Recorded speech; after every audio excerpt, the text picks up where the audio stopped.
নমস্কাৰ ছাত্ৰ ছাত্ৰীসকল আজি আমি ক্লাছ 9 পাঠ্যপুথি ইংৰাজী পাঠ্যপুথি বি হাইভৰ এটি কবিতা এ লিজেণ্ড অফ দ্য নৰ্থলেণ্ড এই কবিতাটিৰ লাইন বাই লাইন অসমীয়া ভাঙনি কৰি দিবলৈ ওলাইছোঁ। এই কবিতাটি ৰচনা কৰিছে এগৰাকী বিখ্যাত কবি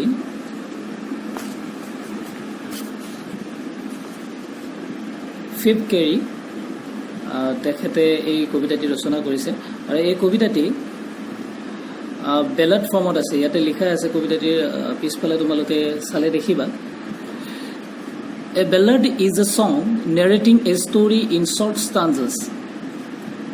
Ballads are a part of folk culture or popular culture and are passed on orally from one generation to the next.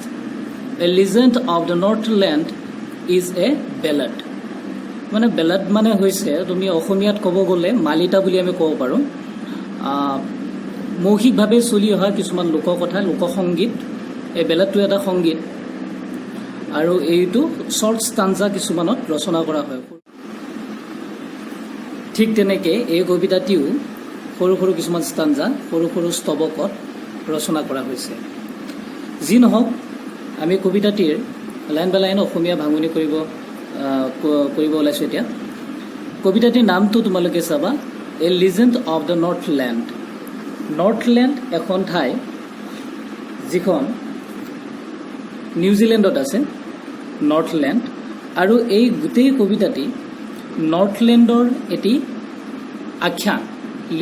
Legend মানে হৈছে কিংবদন্তি নাইবা আখ্যান, উপাখ্যান, লোককথা। গতিকে কবিতাটিৰ অসমীয়া যিটো শিৰোনামা, কবিতাটিৰ যিটো টাইটেলটোৰ অসমীয়া হৈছে নৰ্থলেণ্ডৰ এটি আখ্যান বা নৰ্থলেণ্ডৰ এটি লোককথা। তো বাকচটো দিয়া আছে, this poem narrates the legend of an old lady who angered Saint Peter because of her grid.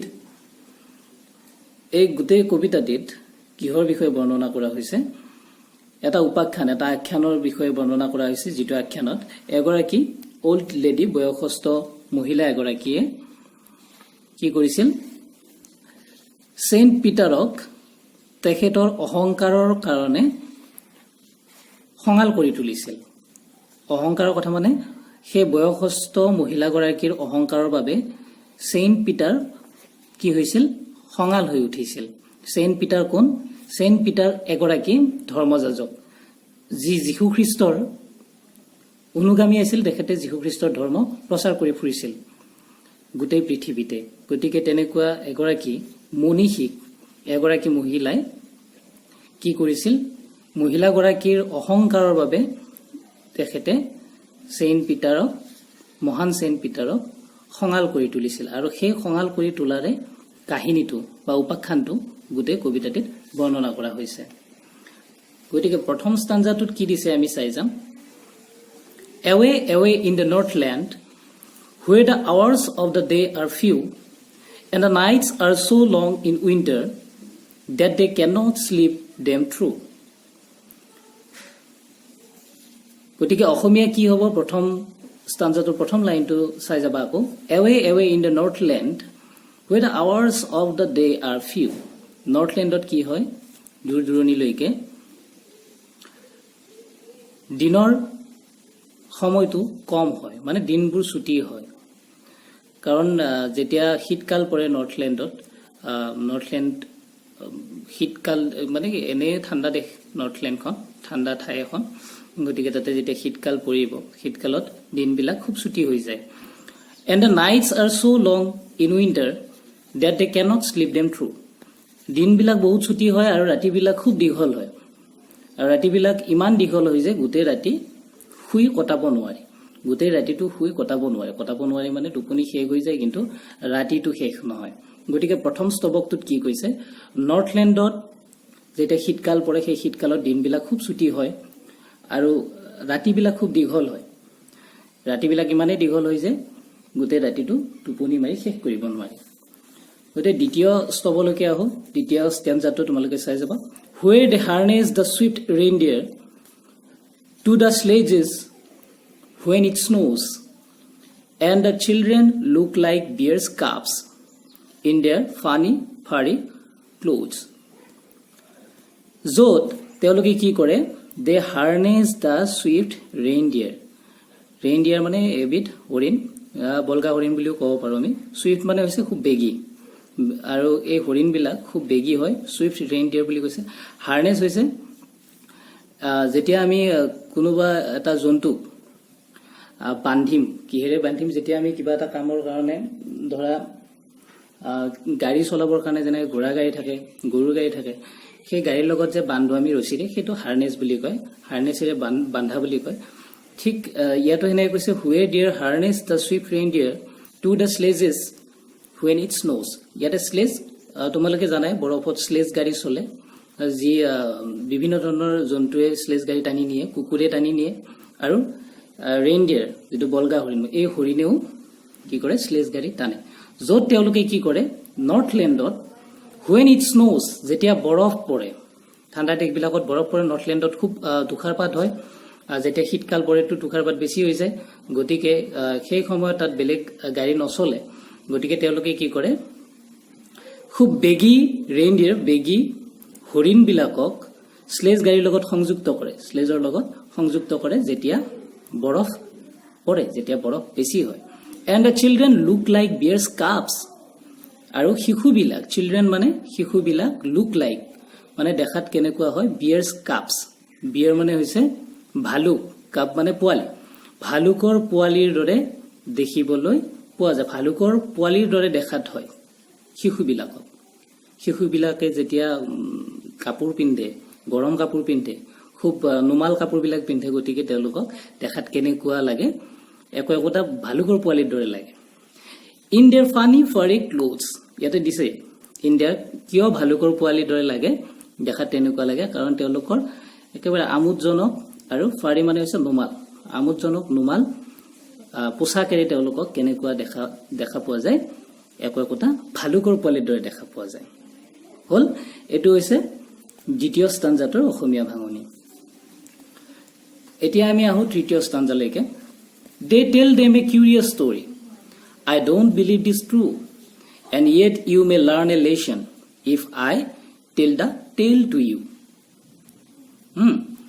ইয়াতে কি কৈছে, দে tell them a curious story, তেওঁলোকে এটা কিউৰিয়াছ ষ্টৰী কয়. কিউৰিয়াছ মানে কি, যিটো আমি জানিব ইচ্ছা কৰোঁ, জানিব আগ্ৰহ কৰোঁ, হয়, তেনেকুৱা এটা জিজ্ঞাসু, যিটো জিজ্ঞাসু বুলি, কিউৰিয়াছ মানে যিটো কাহিনী শুনিলে আমাৰ খুব শুনিব মন যায়, আগ্ৰহ জন্মে, আমি শুনিব বিচাৰোঁ. তো তেনেকুৱা এটা আমোদজনক কাহিনী তেওঁলোকে কয়. কোনে কয়, সেই নৰ্থলেণ্ডৰ মানুহখিনিয়ে কয়.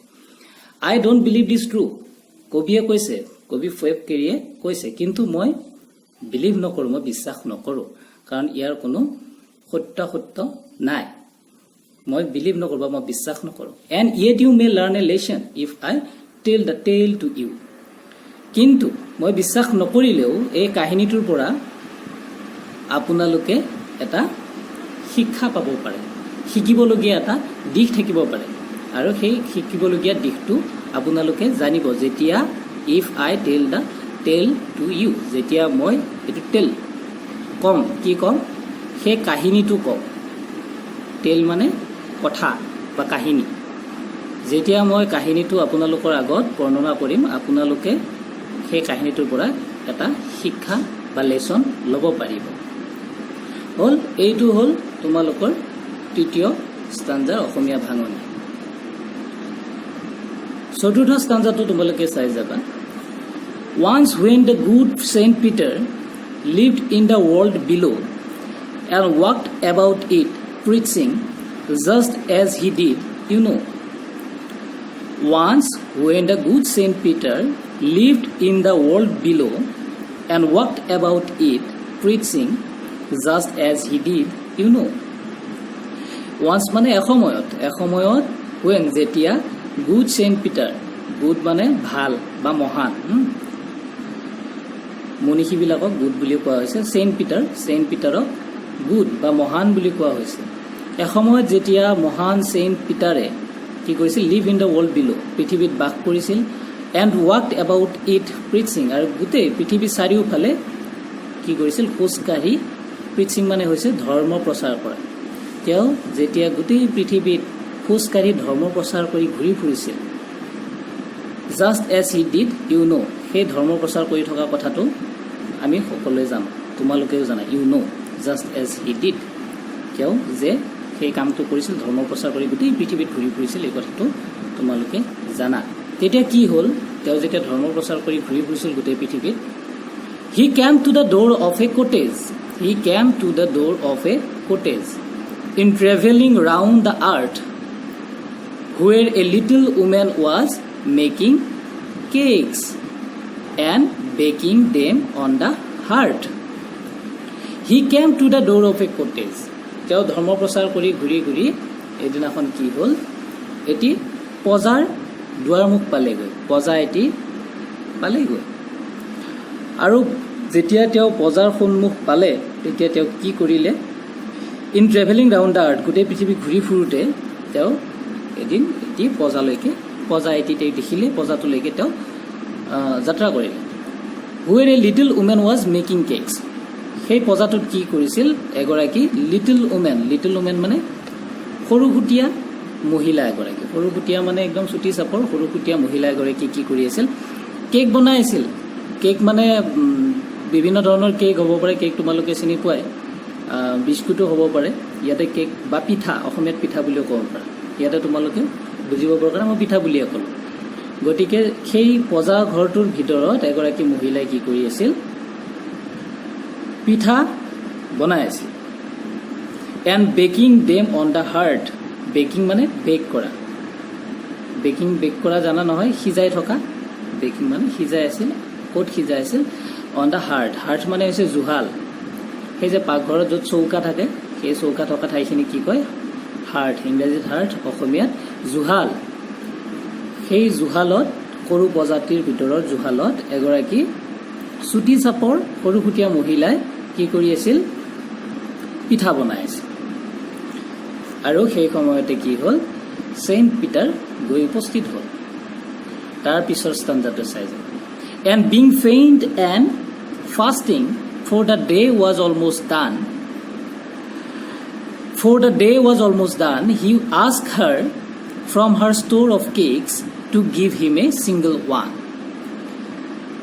তাৰপিছত কি হ'ল ঘটনাটো, and being faint and fasting, এই ধৰ্মযাজকগৰাকী ছেইণ্ট পিটাৰ মনীষীগৰাকীয়ে গোটেই দিনটো ঘূৰি ঘূৰি যেতিয়া তেওঁ সেই পজা ঘৰটো পালে, তেওঁ ফাষ্টিং মানে হৈছে ভোকাটো, তেওঁ অনাহাৰে আছিল।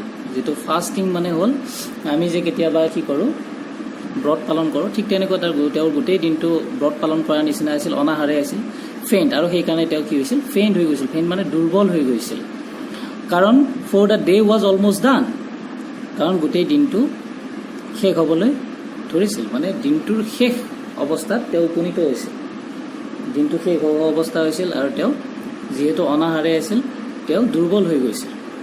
সেয়েহে তেওঁ কি কৰিছিল, he ask her from her store of cakes to give him a single one. গতিকে তেওঁ কি কৰিছিল, সেই সময়ত সেই মহিলাগৰাকীক তেওঁৰ পিঠাৰ ষ্ট'ৰৰ পৰা, পিঠাৰ সংগ্ৰহৰ পৰা, ষ্ট'ৰ অফ কেকছ, এখন পিঠা খুজিছিল, বিচাৰিছিল। ছেইণ্ট পিটাৰে গৈ পেলাই কি কৰিছিল, মহিলাগৰাকীৰ ওচৰত গৈ কৈছিল যে তোমাৰ পিঠাৰ সংগ্ৰহৰ পৰা মোক এখন পিঠা তুমি দিয়া। তো এই হ'ল প্ৰথম 5টা ষ্টাঞ্জাৰ অসমীয়া ভাঙনি মই তোমালোকক কৈ দিলোঁ। গোটেই 5টা ষ্টাঞ্জাৰ কথাখিনি তোমালোকে গম পাইছা। নৰ্থলেণ্ডত কি হয়, যেতিয়া শীতকাল পৰে দিনবিলাক ছুটি হয় আৰু ৰাতিবিলাক দীঘল হয়, বহুত বেছি দীঘল হয়, য'ত কি কৰে তেওঁলোকে খুব বেগী হৰিণ, বলগা হৰিণক তেওঁলোকে কি স্লেজ গাড়ীত সংযুক্ত কৰে যেতিয়া বৰফ পৰে। আৰু নৰ্থলেণ্ডৰ কি হয়, সৰু সৰু শিশুবিলাক দেখাত ভালুকৰ পোৱালি যেন দেখিবলৈ পোৱা যায়, কাৰণ তেওঁলোকে নুমাল আৰু আমোদজনক পোছাক পিন্ধে। আৰু সেই নৰ্থলেণ্ডৰ বাসিন্দাসকলে এতিয়া কাহিনী সকলোকে কয়। কিয় কয়, কাৰণ সেইটো মুখে মুখে সেই নৰ্থলেণ্ডত চলি আহিছে। সেই কাহিনীটো কবিয়ে বিশ্বাস নকৰে, তথাপি তেওঁ আমাৰ আগত এইকাৰণে বৰ্ণনা কৰিছে, কাৰণ এই কাহিনীটোৰ পৰা, এই উপাখ্যানটোৰ পৰা আমি এটা লেচন পাম, এটা শিকিবলগীয়া বিষয় পাম, দিশ পাম। গতিকে তেওঁ কাহিনীটো আৰম্ভ কৰিছে। কেনেকৈ আৰম্ভ কৰিছে? এসময়ত যেতিয়া মনীষী ছেইণ্ট পিটাৰে ধৰ্ম প্ৰচাৰ কৰি চলিছিল, গোটেই পৃথিৱীত ধৰ্ম প্ৰচাৰ কৰি ফুৰিছিল, তেতিয়া তেওঁ কি কৰিছিল? ধৰ্ম প্ৰচাৰ কৰি কৰি এদিনাখন ভোকে পিয়াহে তেখেতে দুৰ্বল হৈ গৈছিল, গোটেই দিনটো শেষ হোৱা অৱস্থা হৈছিল। গতিকে সেই সময়ত তেওঁ এটি প্ৰজাঘৰৰ দুৱাৰমুখত উপস্থিত হৈছিল, য'ত এগৰাকী সৰুসুতীয়া চুটি চাপৰ মহিলাই পিঠা বনাই আছিল। ক'ত বনাই আছিল? পিঠা বনাই বনাই তেওঁৰ জুহালত সেই পিঠাবিলাক ভাজি আছিল বা সিজাই আছিল। সেই সময়তে ছেইণ্ট পিটাৰ তাত গৈ উপস্থিত হৈছিল, আৰু উপস্থিত হৈ তেওঁ সেই পিঠা সংগ্ৰহৰ পৰা এখন পিঠা মহিলাগৰাকীক খুজিছিল। তাৰ পিছত